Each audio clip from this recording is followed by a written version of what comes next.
शीशे पर भी कागज लगा दिया जाता था, लाइट बंद रखी जाती थी, लोग रात भर चौकी करते थे और युद्ध न हो तो भी साल में एक दो बार तो वहां के जो नगर पालिकाएं होती थी वो जागरूक होकर के ये ब्लैकआउट का ड्रिल भी करवाती थी, लोगों को आदत बनी रहे इसके लिए प्रयास करती थी। और इसलिए मैं आज प्रत्येक देशवासी से एक और समर्थन मांग रहा हूं। ये है जनता कर्फ्यू।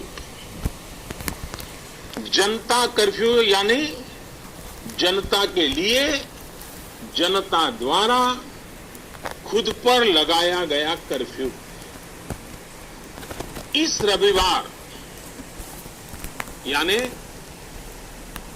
2 दिन के बाद 22 मार्च रविवार को सुबह 7 बजे से रात 9 बजे तक सभी देशवासियों को जनता कर्फ्यू का पालन करना है। इस जनता कर्फ्यू के दरमियान कोई भी नागरिक घरों से बाहर न निकले, न सड़क पे जाए, न मोहल्ले में या सोसाइटी में इकट्ठे हो, अपने घरों में ही रहें। हां, जो आवश्यक सेवाओं से जुड़े हुए हैं उनको तो जाना ही पड़ेगा क्योंकि उनका बहुत बड़ा दायित्व होता है, लेकिन एक नागरिक के नाते न हम जाए और हम देखने के लिए भी न जाएं। साथियों, 22 मार्च को हमारा ये प्रयास हमारे आत्मसंयम, देश हित में करते हुए पालन के संकल्प का एक मजबूत प्रतीक होगा। 22 मार्च को जनता कर्फ्यू की सफलता, इसके अनुभव हमें आने वाली चुनौतियों के लिए भी तैयार करेंगे। मैं देश की सभी राज्य सरकारों से भी आग्रह करूंगा कि वो जनता कर्फ्यू का पालन कराने का नेतृत्व करें। हमारे देश में कई संगठन हैं, एनसीसी है, एनएसएस है, कई युवा संगठन हैं, सिविल सोसाइटी है, खेलकूद के संगठन हैं, कई प्रकार के संगठन हैं, धार्मिक संगठन है, सामाजिक संगठन है, सबसे मैं अनुरोध करूंगा कि अभी से लेकर रविवार तक इस जनता कर्फ्यू का संदेश लोगों तक पहुंचाएं, लोगों को जागरूक करें। आप ये भी कर सकते हैं, हर दिन 10 नए लोगों को फोन करके आप इस वैश्विक महामारी के संबंध में नागरिक को करने वाले काम, जनता कर्फ्यू की बात उनको समझाएं, उनको बताएं।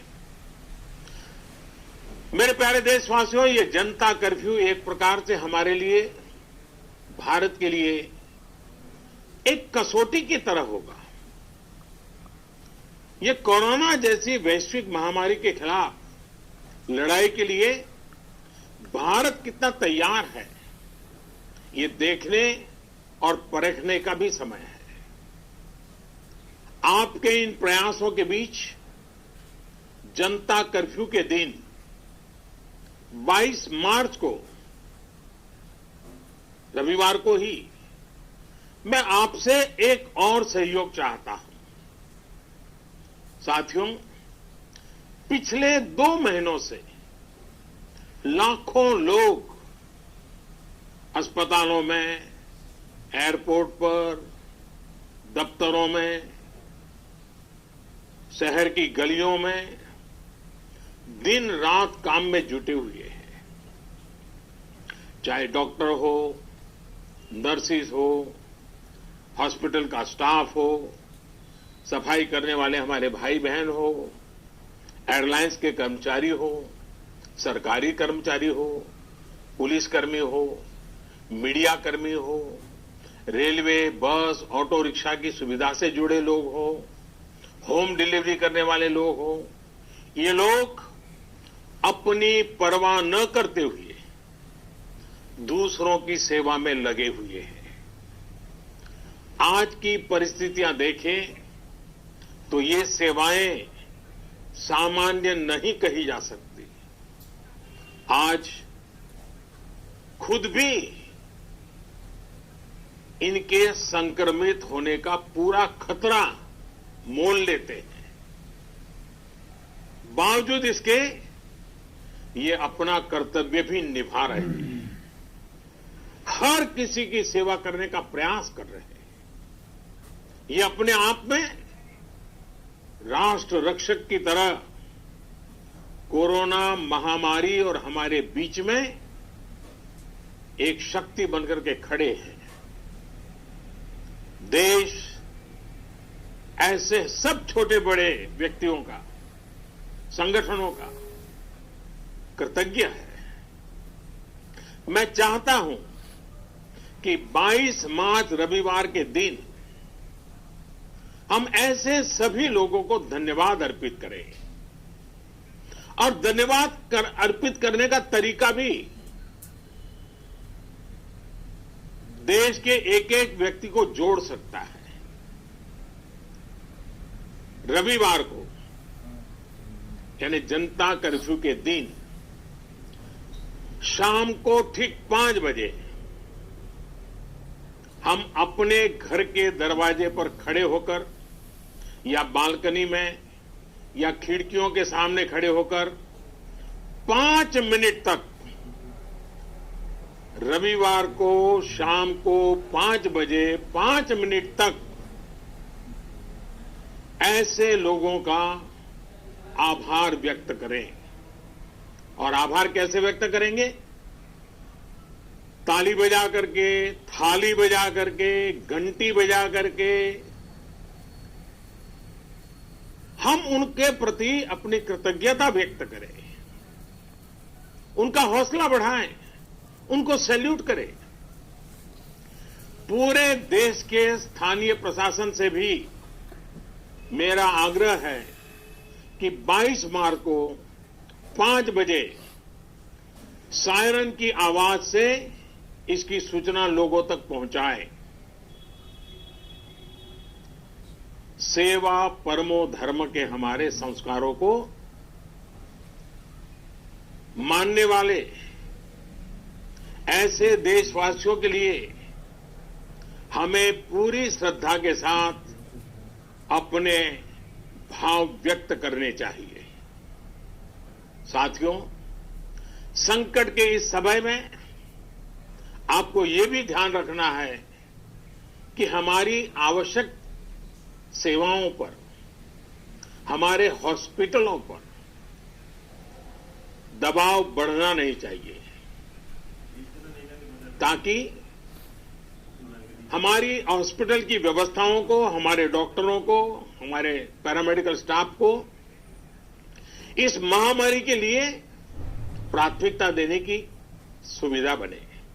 और इसलिए मेरा सभी देशवासियों से आग्रह यह भी है कि रूटीन चेकअप के लिए अस्पताल जाने की हमारी जो भी आदत रही हो उससे बचना चाहिए, जितना बच सके बचना चाहिए।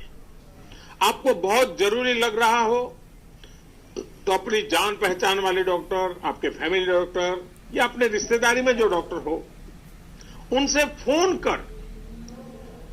पर ही उनसे आवश्यक सलाह ले लें। अगर आपने इलेक्टिव सर्जरी जो बहुत आवश्यक ना हो, ऐसी सर्जरी उसकी कोई डेट ले रखी है तो मेरा आग्रह है कि इसे भी आगे बढ़वा दें, 1 महीना बाद की तारीख ले दें। साथियों, इस वैश्विक महामारी का अर्थव्यवस्था पर भी व्यापक प्रभाव पड़ रहा है।